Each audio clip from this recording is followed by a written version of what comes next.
Go ahead. You're doing the cold opening. Oh.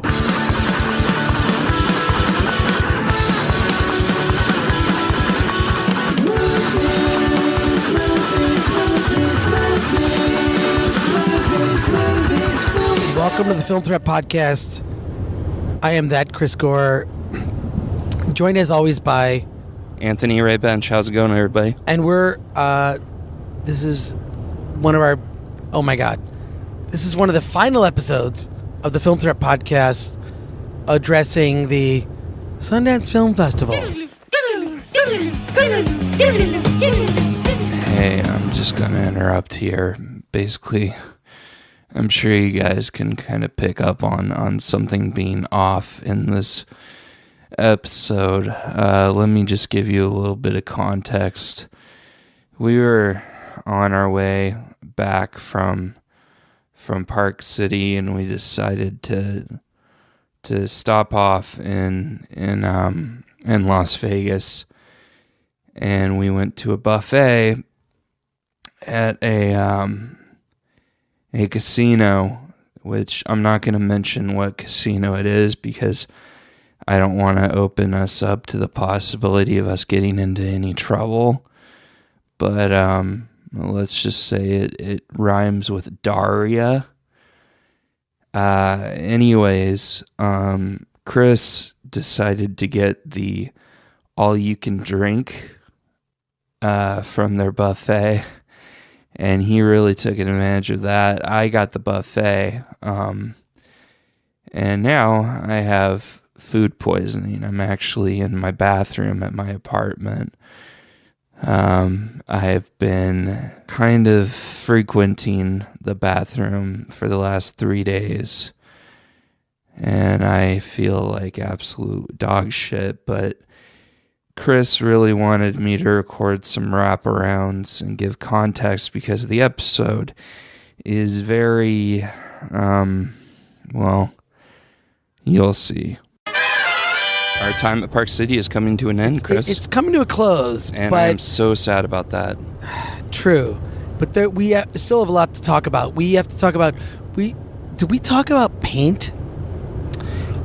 We mentioned paint at the beginning. We haven't talked about it in depth. We've not talked about it in depth, but there's so much more to talk about. So I'm going to hand it to you. So I love how Chris brings up this episodic we watched called Paint, and he doesn't elaborate at all about it. We both watched it. I'll talk a little bit about it.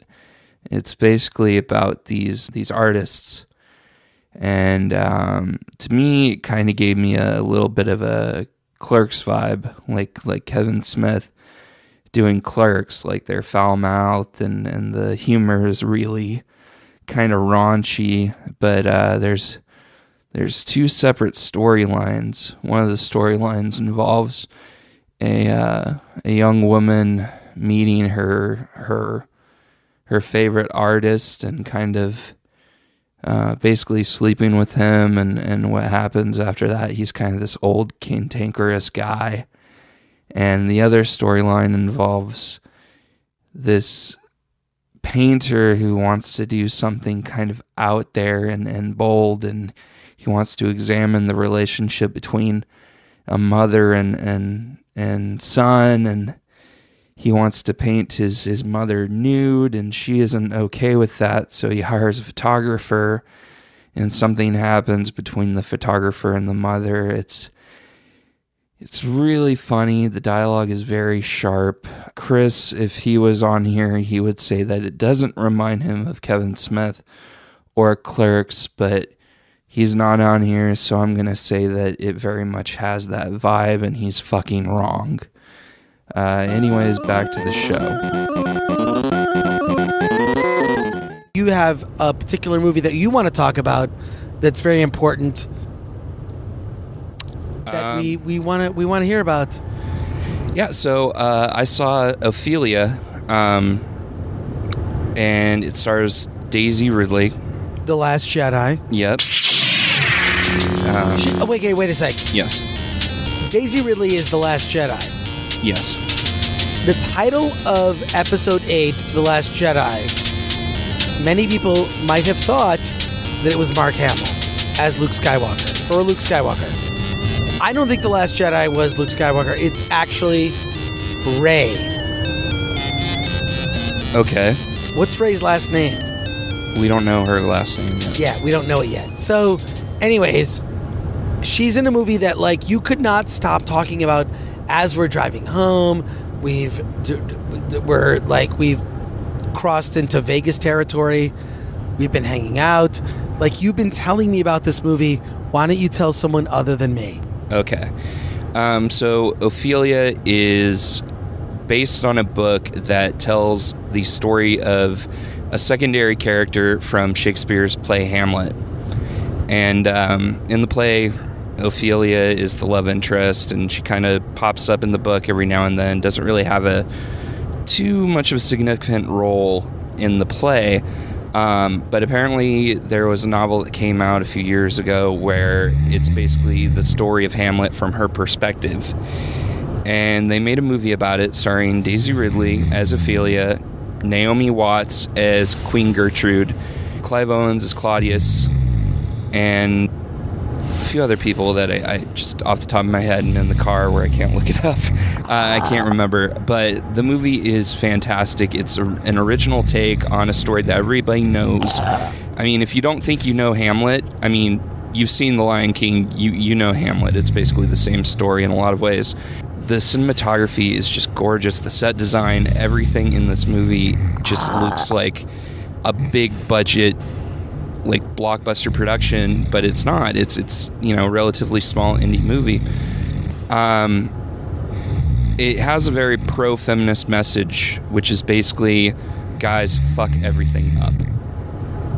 Which, you kind of either love that or you hate it. I wasn't bothered by it, but it's definitely there.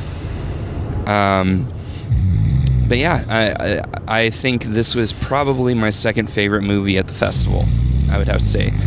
Daisy Ridley is just, she's amazing. She's so good in it.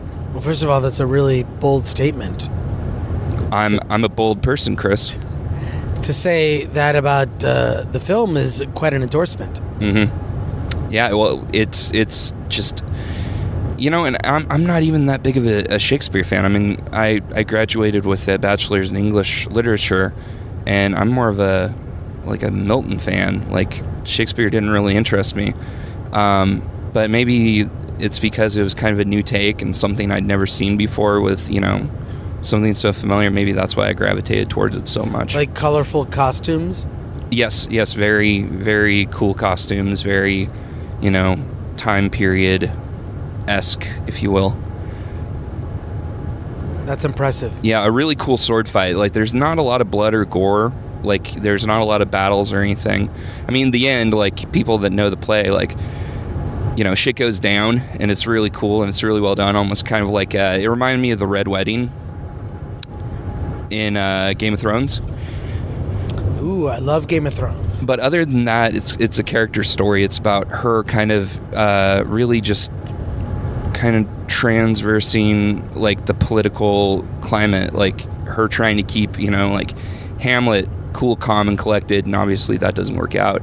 Her trying to kind of walk on eggshells in front of the new king, her trying to keep favoritism with the queen, and it's just it's a really engaging story. Not a lot of action, but it's just gorgeously shot, and the characters are really well done. The acting is superb. The only thing I didn't like, which it's gonna take it from a 9 out of 10 down to a 7 out of 10, is Clive Owens' wig, because God, it looked bad. I'm kidding. It's definitely getting a 9 out of 10. Oh, but God. Clive Owens has a terrible wig in the movie. I would not have guessed that. Well, that's why I'm here. I'm telling you what's what, Chris. So literally at this point, Chris fell asleep, and I had to wake him up to finish the podcast. He was just not interested in me talking about this movie. He says that I wouldn't stop talking about it, but really I brought it up like twice. It wasn't a movie that I talked about nonstop, like he said. Don't take his word for it. It was the drink talking. He was out of it, and we had other things we needed to talk about. We originally wanted the podcast to be about 15 to 20 minutes, and it ended up being 6 minutes long. We also wanted to record kind of a wrap-up episode, which we didn't get to do at all. We are going to do that next week, so you guys will have to wait for that. It'll be an awesome episode where we basically talk about everything that happened at Sundance, the highs, the lows, all the good stuff, all the movies we saw, what really stuck out, and that'll be coming later this week, and hopefully I'll still be alive for it, because right now I feel like I'm gonna die. Anyways, thank you guys for listening, and this is probably the worst episode we've ever done. But hey, like, at the end of the day, we did an episode every single day. We were there at Sundance, and that's something to be super proud of. And yeah, so just, if I can offer any advice for anybody planning on going to Sundance, it would be eat lots of protein bars and make sure that you're in decent shape, and chew on vitamin C tablets, and stay the fuck away from the Daria Casino buffet. All right, well, we are blazing down the road here, but I feel like we have so much more to discuss. Wait! We can't stop here.